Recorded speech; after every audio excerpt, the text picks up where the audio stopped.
And our upcoming games and whatnot. So Endicott's in an interesting transition right now. As mentioned before, we're graduating a lot of great players, probably our most impactful senior class ever, including Kevin Egan, who was the Defensive Player of the Year in the NEFC and the ECAC, Phil Konopka, our quarterback, who was the Offensive Player of the Year in both the NEFC and the ECAC, Mike Lane, 4,000-yard career running back, rushing quarterback, or running back with over 30 touchdowns, and a bunch of other seniors that did a lot of great things on both offense, defense, and special teams. So looking ahead, to this year, there's a lot of holes to fill, and basically there were a lot of players who were kind of waiting in the wings for their opportunity, and I think they've had 2-3 years to wait and wait for their chance, and now this is your year to come in.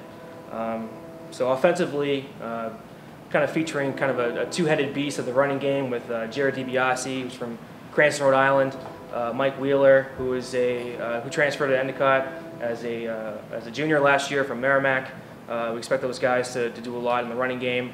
In preseason, we had to kind of fill the void with Phil Konopka leaving, so there's a quarterback battle going on, but Drew Fournette, who's from New Bedford, went to New Bedford Regional Vocational Technical High School, stepped up, and he's our quarterback at the moment, and he had his first career start last week and did well against Framingham State.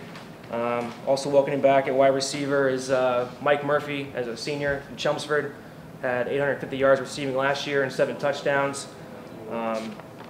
Defensively, we return All-American defensive back Jason Silva, who's from Maynard High, as well as 4 of our top 6 leading tacklers, including linebackers Peter Callis from Beverly, Craig Lucier from Dracut, PJ Bandini from Waltham, and also converted linebacker, he's now a defensive end, Oscar Moore, who comes from St. Mary's.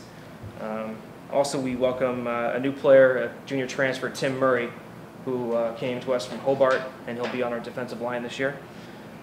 Speaking about last week at Framingham State, great win in week 1, 34-7. The defense really stepped up and had 7 turnovers that they forced.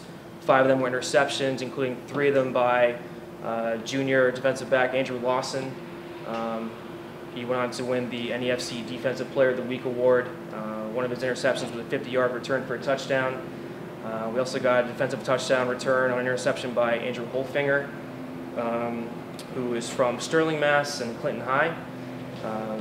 Offensively, Mike Wheeler had 2 touchdowns, 1 receiving, 1 rushing, and our All-American kicker, Dylan Rush, had 2 field goals. One was 50 yards, another 30 yards, so we expect him to come back and do another fantastic job in the kicking game.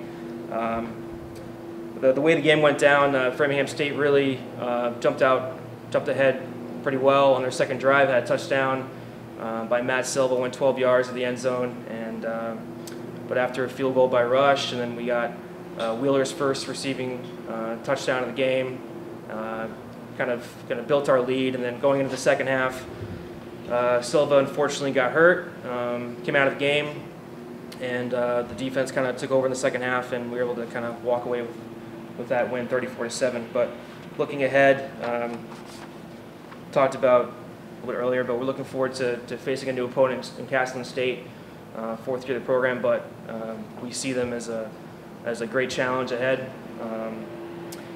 They're a team that's looking to break out, take that next step like we were just only 5 years ago when we were in our 4th year of the program. So coming off a big win, they beat Plymouth State 35-7, and Shane had a fantastic game with 400 yards and 4 touchdowns. So the game plan going into this week is pretty much to find ways to keep Shane off the field and keep our offense on the field for some long drives.